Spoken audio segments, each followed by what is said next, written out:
Welcome to the Real Estate Espresso Podcast, your morning shot of what's new in the world of real estate investing. I'm your host, Victor Monash. This is the weekend edition where we interview notable people from the world of real estate investing. Today is no exception. We have a great guest all the way from Hamilton, Ontario. Welcome to the show, Adrian Panozzo. Awesome. Thanks, Vic. Thanks for having me. Great to have you here.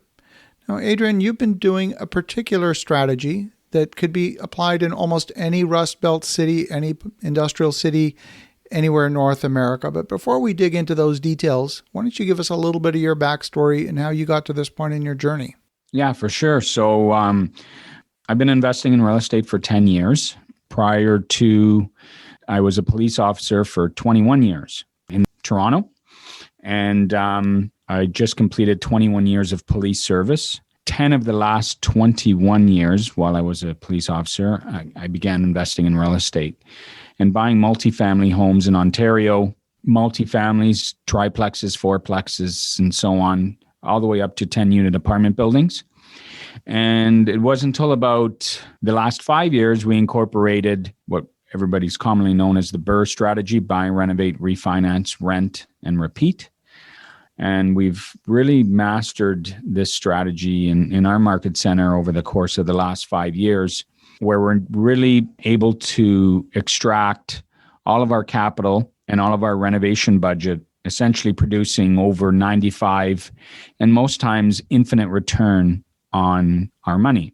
I can sum it up by saying in 10 years, we built a portfolio of over 54 multifamily homes that we own together with joint venture partnerships, which is equivalent to just over 200 units, all here in Ontario. I love it. That's fantastic. That BRRRR strategy, the buy, renovate, rent, refinance, repeat strategy, is core to the value add strategy, and it doesn't matter whether you're applying it to a 4-unit building or a 400-unit complex. Math is pretty much the same. The risk is obviously much different depending on whether you're doing 4 units at a time or 400. Absolutely. Yeah. So when you're looking to acquire these properties, is there a particular signature that you're looking for? Is there a particular type of neighborhood that you're looking for? Are you all over the city? Are you trying to cluster them all together so that you can manage them as a cluster of multi-unit buildings? What is the strategy? So obviously we're looking for distressed, structurally sound, but distressed. Grandma lived there for 80 years. She's never done a thing inside. We still have the original everything, essentially. We're looking in all different areas of the city, in predominantly, like I said, Hamilton. But we're buying properties in A+ areas, B areas, right up to C- areas, where, given our analysis and our expertise in the market, we're able to prepare a really, really tight analysis with respect to our purchase price, our renovation budget, and then ultimately, at the end of the rainbow, what's this project going to refinance for? And our reputation really relies on extracting all capital that's put into the project, every single penny. How much are you relying on the forced appreciation that results from the improvements that you've made to the property versus just the market appreciation, that rising tide lifting all boats? More so the capital appreciation, not from the appreciation in the market, but more so the renos and the transition of the property. We're relying on that a lot more. Typically, our renovations are lasting 6 months, where we are at a point to refinance. So God willing, the market doesn't change drastically in those 6 months. Our analysis are pretty tight with respect to our timelines as well.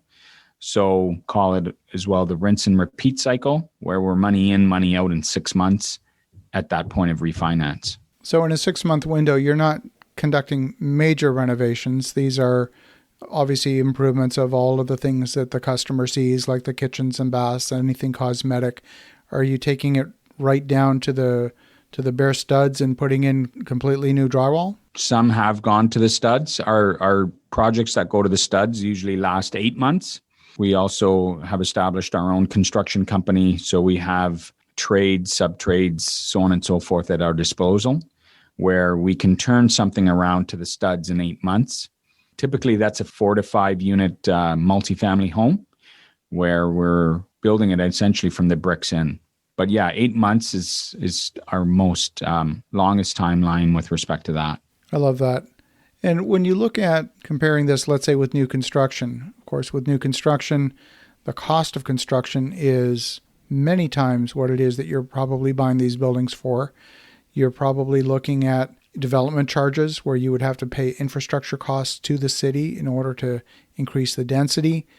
When you take an existing building and you transform it, just the fact that you can avoid those development charges, those impact fees, as they're called in some communities, you can do a lot of renovation for the cost of those impact fees. Yeah, absolutely. So our renovation budgets, if we're going to the studs for 4 units, we're typically hovering around anywhere between 250 and 300,000. But that's like right from, like you said, the bricks in, windows, roof, HVAC, all new electrical, plumbing, framework, and so on and so forth, right to the studs. 250 to 300 for 4 units. But again, our reputation and our goal is to get all that back, plus our down payment at the point of refinance. I love it. Let's imagine for a moment that you decided you wanted to change cities. You and your wife decide, we're kind of tired of the snow and we want to relocate. If you got dropped in almost any community in North America, you could apply this exact same strategy, right? Absolutely. I would obviously want to do my homework. What we've established here in Ontario, Hamilton specific, has been a transition over 10 years. This just didn't happen overnight with respect to our expertise and the people we have in place to help us be successful. So yeah, it would work absolutely anywhere. Obviously working with the right team of people who know the market, who know comparables, who know construction. If you're doing all this work to a property, what does the end of the rainbow typically going to look like? And having that strong team around you, this could be implemented absolutely anywhere in North America.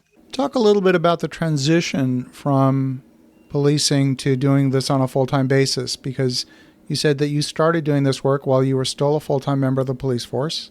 Right. Was that synergistic with the work that you were doing? Was it an outright conflict with the work you were doing? How did that go? Well, the mindset back then, 10 years ago, while I was still a police officer, was I want to have 2 rental properties, for example, where we could cash flow and I could subsidize my pension after I do my 30 years on the job. I could live the same lifestyle as I live with obviously a full-time police salary. Subsidize that shortfall with 2 rental properties, cash flow, life's good. So we bought the first 2 and we didn't have any money, obviously, back then. We started with a home equity line of credit. Pulled the equity of our home. I think we started with a $200,000 line of credit that we borrowed that and then used that line of credit as the money to start buying the rental properties. And essentially that kind of snowballed. It got quite addictive buying these properties and lucrative.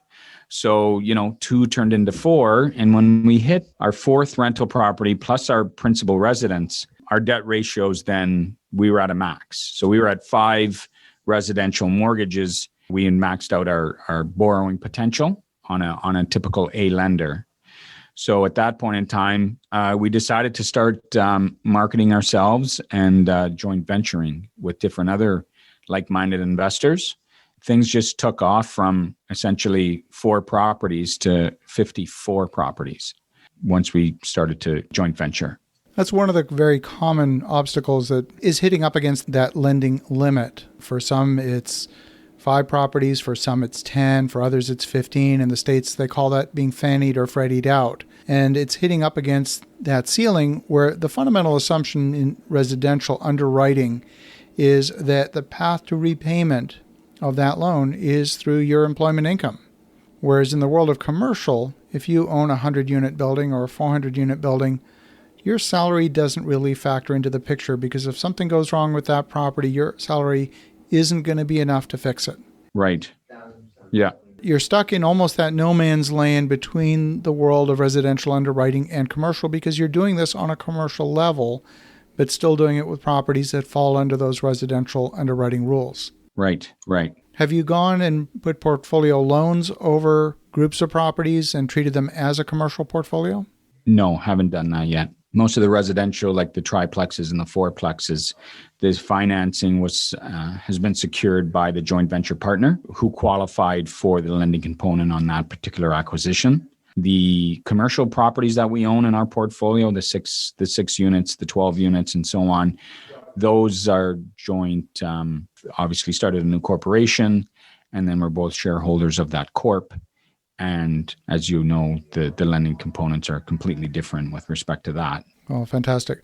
Well, folks, there's so many different ways to do this business. You can bring in partners that are active partners, and as Adrian's done here, and have them be active participants and make it a true joint venture. That's another way to scale. There's so many different ways to scale in this business.